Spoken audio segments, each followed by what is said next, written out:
वक्त अरविंद केजरीवाल की याचिका पर सुनवाई जारी है।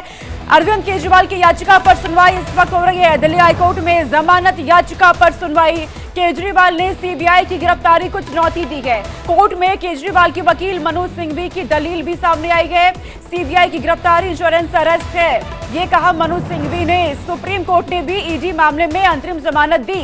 सीबीआई के पास केजरीवाल के खिलाफ सबूत नहीं है, ये पीएमएलए का मामला नहीं है। बेल मिलने वाली थी तब सीबीआई ने गिरफ्तार किया। मनोज सिंघवी की तरफ से बड़ी बात यहां पर कही गई है। अरविंद केजरीवाल जिनकी मुश्किलें लगातार कथित शराब घोटाले के मामले में बढ़ी है, लेकिन अब सुनवाई इस वक्त हो रही है। इस खबर पर हमारे लीगल एडिटर आशीष कुमार सिन्हा हमारे साथ जुड़ चुके हैं। आशीष जी, इस वक्त कोर्ट रूम में क्या कुछ हो रखा है? देखिए, जो सबसे पहले बहस की शुरुआत है वो अभिषेक मनु सिंघवी ने कही और अभिषेक मनु सिंघवी ने कहा कि आज उम्मीद है कि आज इस मामले में फैसला जो है वो सुरक्षित हो जाएगा। अरविंद केजरीवाल की तरफ से अभिषेक मनु सिंघवी ने कई अहम पॉइंट पर बहस की। पहला पॉइंट ये था कि ये जो पूरी गिरफ्तारी की गई है, दरअसल ये गिरफ्तारी एक इंश्योरेंस अरेस्ट है।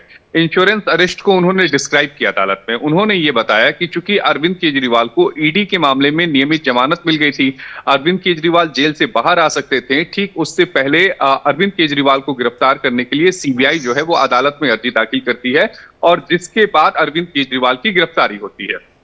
दूसरी अहम बात अभिषेक मनु सिंघवी की तरफ से ये कही गई कि जब अरविंद केजरीवाल की गिरफ्तारी को लेकर अर्जी दाखिल की गई थी, उस समय जब अदालत ने आदेश पारित किया तो अदालत ने अरविंद केजरीवाल का पक्ष सुना ही नहीं। बिना अरविंद केजरीवाल के पक्ष सुने जो सीबीआई ने जो गिरफ्तारी की मांग की थी उसको सीबीआई कोर्ट ने अलाउ कर दिया, जिसके बाद अरविंद केजरीवाल जो थे वो सीबीआई की हिरासत में चले गए।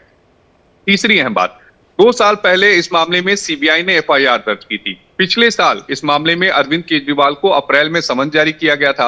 अरविंद केजरीवाल बतौर गवाह जो थे वो सीबीआई के सामने पेश हुए थे। 9 घंटों तक उस समय उनसे पूछताछ हुई थी, लेकिन उसके बाद तकरीबन 1 साल तक कोई कार्रवाई हुई नहीं। मार्च के महीने में अरविंद केजरीवाल को ईडी गिरफ्तार करती है। उस समय भी सीबीआई की तरफ से कोई कवायद की ही नहीं गई। चौथी अहम बात, जब ईडी इस पूरे मामले में कार्रवाई कर रही थी तब भी जो सीबीआई थी वो साइलेंट बैठी हुई थी। सीबीआई ने ना ही अरविंद केजरीवाल से कोई क्वेश्चनिंग की, ना ही अरविंद केजरीवाल को पूछताछ के लिए बुलाया। पूरा मामला जो था वो देश की अलग अलग अदालतों में चला, जो ईडी का मामला था जिसमें उन्हें पीएमएलए के तहत गिरफ्तार किया गया था।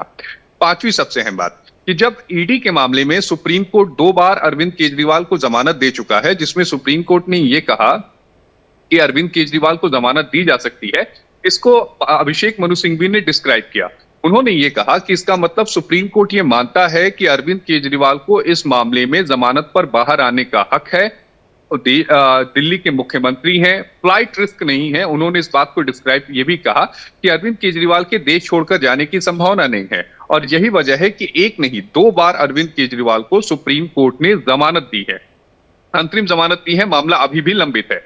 छठी है बात, अभिषेक की तरफ से यह कहा गया कि इस मामले में जब ईडी ने उनसे सीबीआई ने उनसे पूछताछ की थी तब सीबीआई ने ये अपनी अर्जी में कहा था कि अरविंद केजरीवाल ने संतुष्ट करने वाला जवाब नहीं दिया। उन्होंने ये कहा कि सीबीआई को ये चीज क्लेरिफाई करनी चाहिए कि संतुष्ट करने वाला जवाब क्या होगा। दरअसल अभिषेक ने यह कहा कि जब उनसे ये पूछा गया कि 100 करोड़ रुपए की जो किकबैक जो मनी थी, क्या उसके बारे में उन्हें जानकारी है, तब अरविंद केजरीवाल ने इसे डिनाई कर दिया था। अभिषेक ये कहना चाह रहे हैं अदालत में कि अगर किसी भी आरोपों से इनकार किया जाता है तो क्या इसका मतलब ये माने एजेंसी ये मान ले कि नहीं, ये संतुष्ट करने वाला जवाब नहीं। 7वीं अहम बात, उन्होंने कहा कि आखिर संतुष्ट करने वाला जवाब होता क्या है, ये सीबीआई को अदालत में बताना चाहिए। यानी जो सीबीआई कहे वही बात हम कह दें तब वो संतुष्ट हो जाए, या जो सच है हम वो कहें।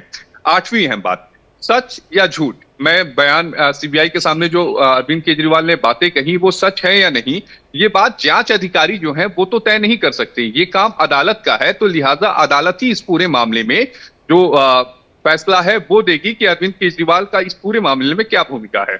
और 9वीं अहम बात कि जब इस मामले में अरविंद केजरीवाल को से पूछताछ की इजाजत ली गई थी अदालत से, तो उस समय अरविंद केजरीवाल की गिरफ्तारी की बात अदालत के सामने नहीं आई। लेकिन 24 घंटे में ऐसे सरकमस्टांसेस क्या बदले कि सीबीआई को अदालत में जाकर यह कहना पड़ा कि नहीं, हमें अरविंद केजरीवाल को गिरफ्तार करने की जरूरत है।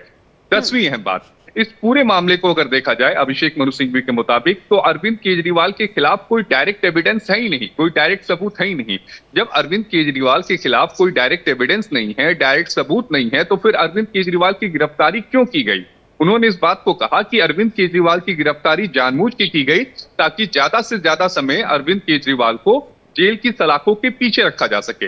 अरविंद केजरीवाल की तरफ से, सिंघवी की तरफ से जो दलीलें हैं वो अभी भी अदालत में जारी हैं। एक 11वीं अहम बात उन्होंने ये भी कही, जो दर्शकों को बता दो, कि इस पूरे मामले में जो अनुच्छेद 21 है उसका उल्लंघन हुआ है, जो स्वतंत्रता का अधिकार देता है हमारा संविधान अनुच्छेद 21 के तहत, उसकी अब पूरी तरह से हनन हुआ है और अरविंद केजरीवाल जो हैं वो जमानत के हकदार हैं। ये अभी दलीलें अरविंद केजरीवाल की तरफ से दी जा रही हैं। इसके बाद जो दलीलों की शुरुआत होगी वो ईडी की तरफ से की जाए, सीबीआई की तरफ से की जाएगी। तब ये देखना होगा कि सीबीआई इस पूरे मामले में क्या कुछ कहती है। ठीक है आशीष, अब नजर आप इस पर रखिएगा कि सीबीआई की तरफ से क्या दलीलें दी जाती है। आगे आपसे हम अपडेट लेंगे। फिलहाल बहुत शुक्रिया तमाम जानकारी हम तक पहुंचाने के लिए। आगे रुक करते